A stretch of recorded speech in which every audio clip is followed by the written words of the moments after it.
Tony's right. What's up, y'all? So, this is going to be a video about the literary journal I decided to start. I decided to start a literary journal, and yeah, it's going to be interesting, the process. So, I decided to announce it because it's becoming kind of louder and louder in my consciousness, and wanting to like talk about it and stuff like that. So the journal always was like an idea when I came to the school.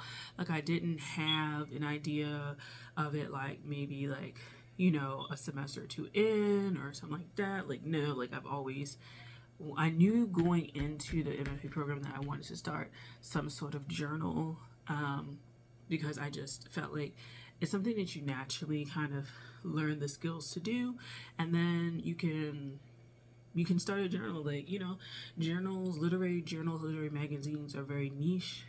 They can be very niche, and there's so many out there, and it doesn't really matter because there's so many that serve different purposes. I think you're bound to overlap with some of them, but for the most part, like your journal is your journal, and your journey with that journal is your journey with that journal, right?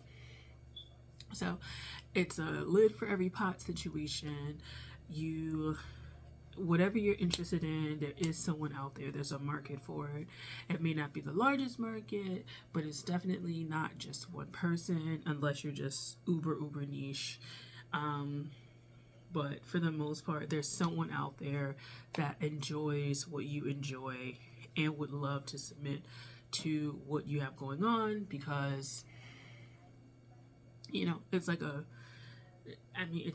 it's the interest of some people. So yeah, so my journal that I want to start centers around African Americans and African American history, heritage, culture, and so I'm very interested in starting a journal for that. And the reason why I decided to choose African Americans is because that's my background. I'm an African American woman, and what I mean by African American is a descendant of United States chattel slaves and United States chattel slavery as a system, and intergenerationally living within the United States of America from before its founding. Some families of African Americans have been here since before the founding of the United States of America, before the colony, all the colonies, before, you know, half the country was acquired through various wars and annexes and stuff like that. And so our history here is very unique. And one of the reasons I wanted to also highlight it is that African American history is a complex history interacting with three different groups interacting. So Indigenous Americas, European American, and then African Americans, and they all interact, and you know they all have parallel or intersecting or dissect. You know, we have, so it's such a complicated kind of like history to have as a person, a part of this lineage and heritage. And it's not just like this overly simplified, we're just Africans in America, African American, boom, which is something I'm starting to hear a lot, first generation African American, which I kind of challenge that. I don't think that's really a thing. I think if you're Ghanaian American, you're Ghanaian American. And, you know, African American, like, it means something outside of just being African in America. Like, there's a whole thing you could go down into in indigenous people owning slaves, African slaves. That is a thing. Like, that is a historical thing. Europeans owning African slaves, that is a thing. All three of these groups kind of commingling, the indigenous Americas, Europe and Africa commingling, right? So African American is this African part interacting with this American, indigenous American, and then white American, and becoming their own thing. And I just feel like the journals that I'm looking into don't necessarily highlight that. And I just feel like to fully, as I get into the idea of identity and stuff like that, like to more completely, I guess, understand myself, I felt like I wanted a space where this kind of stuff could be like talked about or whatever. And it doesn't necessarily have to be like fully just identity politics and stuff like that, but I think African Americans, like, again, occupy a really interesting space within American history. We're not immigrants, we're not native, but somehow it's like we're threads of both but neither, and we're just our own unique category, right?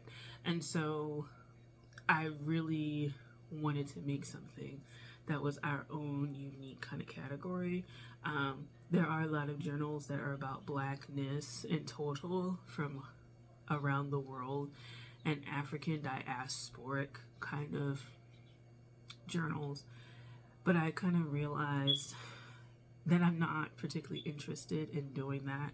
I think that's just a bunch of journals in general that do it, and so why not be specific, you know? Why not, you know? And I think the beauty in being specific is that we can start to find people who may be undiscovered or don't reach those specific places, don't reach those other journals, or they may feel more comfortable being in an African American journal if they are African American and there's something about their heritage that they want to explain or explore and talk about. And yeah, like I just, I feel it. So I am very excited about this. So I went to this like talk, and this guy, his name is Paul Coates. So he's, did activism here, and operates like book printing press, bookstore type things. And I asked him the question because he was taking questions, and I asked him for any advice he would give for someone. I wanted to start an African American, a journal centered on African American heritage and lineage. And he was just like, just get started. If you really feel like you have this desire, then it seems like you're getting more into what your purpose is, and to go and follow that. And so I kind of was like, I kind of have been putting it off, delaying it. And I knew I didn't want to do it my thesis year. But I also knew I didn't want to do it right as I got into school. So it's kind of like second year is that sweet spot, in terms of like my own academic development. Like, I think being at the helm of this kind of thing, I'm not at the end, so I'm not like, hardline focus on thesis, but I'm not at the beginning where I'm totally lacking some of the foundations that would be needed. I'm in this like sweet spot, and I like that sweet spot, and so I decided to start it this year. So it'll be going into my third year, but it won't be like directly like fall. I'm aiming for summer. So yeah, it feels like really good. Things that I need to do and set up. I already have a name. I won't reveal it yet, but I'm going to get the social media for it. My cat. Yes? What? She's like looking at me. She's so scared of this toy that I have, and I don't want to pull it up because she's going to run upstairs. But it's like a toy with a little feather on it and a mouse. I'm like, why are you so scared? It has a little, it looks like a fishing hook, so you could like throw it and they like jump up. And then she's like so scared of it. And I'm like, why are you scared of this toy? Like, what happened in a previous life that you were scared of this toy? Anyway, back to the journal. So I decided to do that. And yeah, like, I just feel really good about it. And the older I get, the more I'm very much expressive of being African American. Yes, I'm Black. Yes, I'm of African descent, but I'm African American. And my heritage and my culture reflect the African Americanness, the intersection of Indigenous America, Africa, and Europe. My soul food plate will tell you that that is what's going on there, right? I eat grits. That's indigenous because it's based in corn. Like, different fried foods, fried chicken, stuff like that, based on like African techniques and stuff like that. Mac and cheese is not African, it's not indigenous, it's European. Like, I am these things, but I am neither native nor immigrant. And I just feel like there's a market for that. There's a market for that. I'm neither native nor immigrant, but I'm almost as native as you're gonna come when it comes to the formation of this country. And then we technically did migrate, but it was a forced, right? It's not like I saw an opportunity and decided to come here. It's like a forced migration, right? So I will never say immigrant unless I leave the United States of America, because we didn't choose to be here. And the relations that generally we have between Europeans for the things that happen to get us the DNA usually were not through consent. So, you know, there are some stories of consent, but based on the circumstances, a lot of the things were not through consent. So it's this weird mix of cultures, DNA, and I just feel like highlighting that will expose, not like doing an expose on like this heritage, but like niching down. For me, my theory is that there's going to be so many things I start to research and look into that are going to pop up that people may not have known. If you're focusing on Blackness at large, you overlook so much because you're trying to please so many groups of people, and so many groups of people you're trying to make sure are seen, that you really ultimately fail at giving everyone a fair representation, like a fair shot at that. And so if you niche down, you know, I think it becomes more apparent, all of these little things, and you can find the things that you're interconnected with. So that's also, this section is me explaining it, and it's also for people who may come on the channel with like comments such as like, why would you do that? That seems pretty divisive. I think everybody here is pretty good, but like the landscape for like Blackness, like any group of Black people that decide to like go over there are seen as like divisive or something, and I don't understand what, like, why someone dealing with their own heritage is divisive. It's like, you know, how you go about it, I think says more about like the situation than anything, right?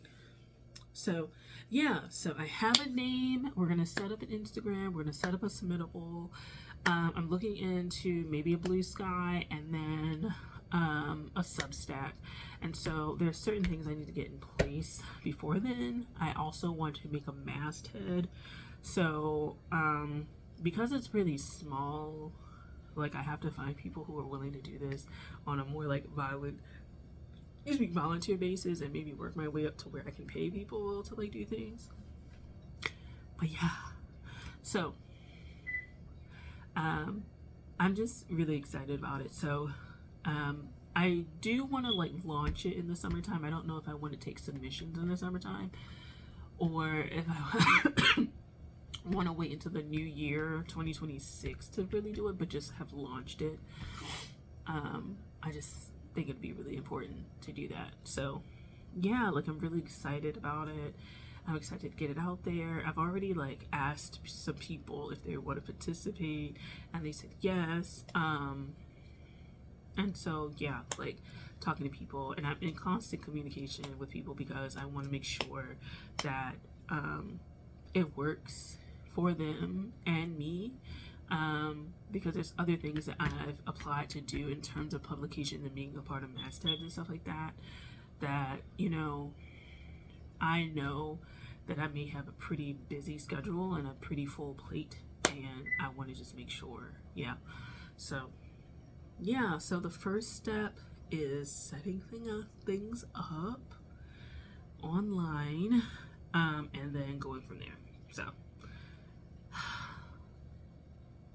I'm excited.